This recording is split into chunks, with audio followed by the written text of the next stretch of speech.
A zdravím vás ľudia opäť pri našom Let's Play Zoticon 2. Moje meno je Dodo a už opäť môžete počuť, že nám v pozadí hrá iná hudba, ak ju počujete, lebo som celkom stlmil. A je to jasné, hráme ďalší nový upgrade, ktorý sa volá Extinct Animals. Konečne som si to zapamätal, aj som si to vedel, aj to viem vysloviť. Tú hudbu by som troška tak. Dobre, tak to je lepšie. No, dneska v tomto diele si ukážeme nové vychytávky, ktoré obsahuje tento upgrade. V poslednej dobe som veľa som netočil, pretože jednak po koniec školského roka som si trocha chcel oddychnúť. Bol som aj trocha chorý, takže no, tu už môžete vidieť. Hneď prvé, čo ste si určite všimli, boli tieto zvláštne ohrady. To sú nové druhy ohrad. Toto je klasická ohrada z Extinct Animals. Ešte je pekná dvierka. A táto už je aj z... Počkaj, jak to bolo? Momentík, jak sa toto volá? Aha, Dino Danger Pack. Dino Danger Pack. To je z toho, je tu viacero týchto budov, to je vlastne taký špeciálny prídavok a to si ukážeme. Tu môžete, toto sú elektrické ohrady, keď k nim príde dinosaurus, väčšinou to robia T-rexy, tak príde k ohrade, dotkne sa aj nosom a ho potrasie. To je sranda sa na to pozerať. Ďalej, tieto budovy, to sú vlastne odchytávači dinosaurov, neviem, ako Dino Capture Team. Vlastne táto budova sa vysunie a sa vidú takí roboti a ľudia poobliekaní ako kyborgovia a pôjdu pochytať dinosaury, ktoré sa chystajú zdrhnúť. Ďalej, tieto srandovné budovy, to sú klonovacie laboratória.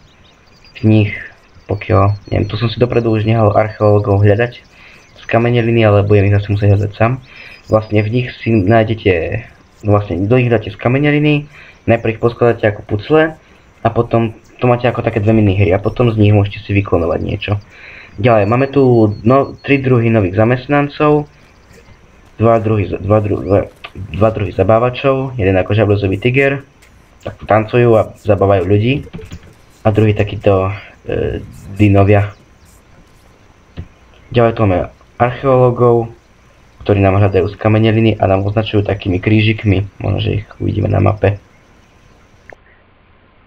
Tak ešte nič nenašli, len nevísu. No ďalej, máme nový druhý jedla, to sú cikasové listy, dinosaurie mäso, hľuzy, takéto zahrabané, dodo kameň, už názov vypoveda, že pre koho asi bude. Pre mňa teda určite nie, to si zapíšte za uši. A takéto dreva, to je pri... Čo je? Takýto maličký no také drevo malé, to je taká hračka. Ďalej, toto je hračka Dino Danger Pack, taká bábka dinosaura, do nej kopú alebo udierajú dinosaury Dino Danger Packu a nielen tie. Rozbehne sa proti nej Styracosaurus, prásk sa to tu celé zatrasie. No, veveričky. Ďalej, toto je jama s bahnom, alebo skôr s asfaltom. A toto je ľadovec. Tieto dve vecičky majú spoločné to, že upravujú podnebie vo výbehu. Vlastne pokiaľ sme niekde, čo ja viem, na Antarktíde, máme zo, tak tam dáme toto a dinosaurom nebude zima. A tento ľadovec, ten zase presne opačne, pokiaľ sme niekde v tropoch, a tu môžete vidieť, že tu máme zamrznutého ľadového muža. To je pomerne veľká vzácnosť, ale on potom chodí po zoo ako normálny návštevník. Neviem si čo s ním, ale to si neskôr zistíme. No a zase toto, pokiaľ sme v suchom prostredí, napríklad niekde na púšti a máme dinosaury z pralesa, tak dáme im to do výbehu a nebudú mať tak horúco. Tak ďalej, toto pódium, na ňom vystupujú tí maskoti, robia na ňom hovadiny, hrajú sa s babkami a podobne. Nový druh stánku s hračkami alebo s darčekmi. Ďalej, toto je detské archeologické ihrisko. deti v ňom hľadajú skameneliny a dávajú ho do tohto do tohto podstavca a tak potom z nich sú sochy. Najprv sa mi zdá, že je socha mamuta, potom socha jelenia, socha pteranodona a koniec je socha tyrannosaura. Ďalej tu máte takúto srandu, to sa k tomu ľudia môžu primerať, aké sú oproti ním spraveké zvieratá veľké. Ďalej máme tu dva nové druhy prístrežkov, takáto jama, neviem, to môžu ho využívať aj normálne zvieratá. A takýto velikánsky, to už je pre tie ozajže veľké dinosaury, napríklad pre tyrannosaury, stegosaury a podobne. No, z týchto predmetov je to asi všetko a teraz si môžeme ukázať, jak sa hľadajú skameneliny. Máte v podstate takýto akoby skener, s ním chodíte po zoo, vám sa potom ukážu takéto srandy a ako označenia môžete si vykopať skamenelinu. Prvú. No, tak ja si vykopím nejaké skameneliny a potom ich, keď vykopím sa tú sériu skamenelín, tak ideme poskladať. No, takže tu môžete vidieť, že máme si skladať skamenelinu, sa nám takto ukazuje. A tu tu máte takto okienka, dáte, že build for máme styrakosaura. A takto si pravým tlačítkom myši si otočíme fosíliu alebo šipkami, ja preferujem to práve tlačítko myši. Lebo je to rýchlejšie. Tak. Tieto základne sú ešte jednoduché, lebo majú iba 6 kúskov, ale čím si viacej vylepšujete skener, tak tam budete mať aj po 20 kúskov a to ešte len bude umenie poskladať. Taktiež aj nové achievementy máme. A tu tiež. To si potom ukážeme. No teraz, ako vytvoriť. Takže stlačíte medzerník a musíte mať pripravené šípky. Nie ABCD, ale šípky. A myš, to som pravil. Takže stlačíme medzerník a začne sa to. Ako nám chodí skener, tak musíme triafať šípky.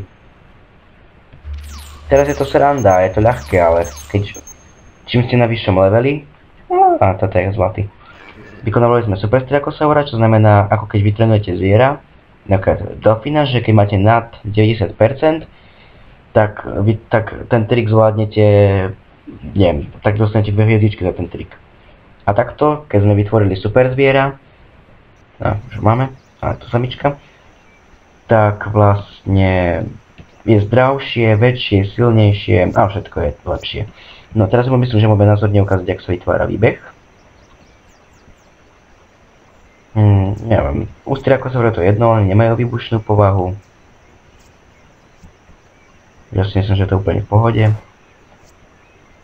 Tu si spravíme výbeh pekný pre neho. No, pretože... čo tu? Dobre. Tu môžete vidieť, aké druhy jedla. Vetvičky, cikasové listy. Toto a toto.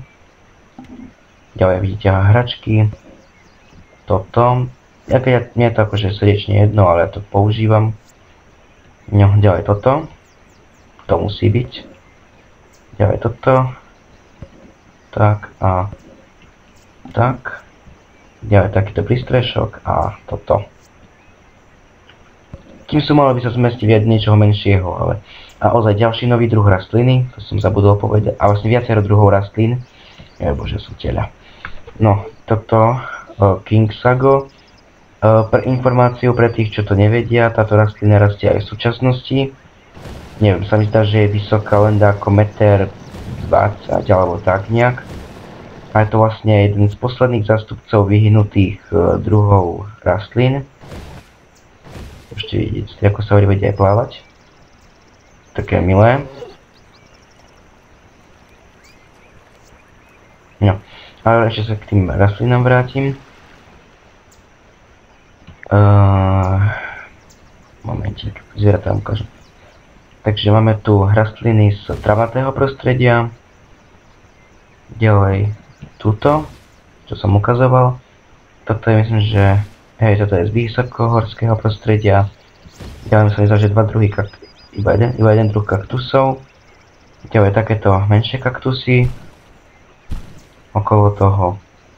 Toto sú zase travnaté. Takže sem. Tu máme nové arktické, neviem, také arktické fialky alebo čo. Ak sa milím, tak ma môžete opraviť. Ďalej zase z vysokohorského prostredia, takéto kvetinky. A ešte sa mi zdá, jo, ešte ďalšie takéto kytky. A ešte už asi nič, dobre. Aby som vás náhodou neošidil o niečo. No a teraz si môžeme ukázať, aké zvieratá tu máme. Takže jeden z mojich najobľúbenejších, ankylosaury. Čakajte, dávam senka takého ošetrovateľa, aby ste si mohli prirovnať veľkosť. Tomu. Jo. Ankylosaura. Krátkonosého medveďa. Tohto slonia vtáka. Samička je trocha väčšia. Tu už je pekne vidno tie pohlavné rozdiely. Že väčšinou to vidno tak, že samice sú väčšie. Ďalej toto je ozaj veľké. Veľká obliaťava. Myslím, že sú rovnaké. Ďalej šablozubý tiger. Tu je väčší samec. Pri týchto šablozubých tigroch a normálnych tigroch v upgrade End Garden Species je dobré to, že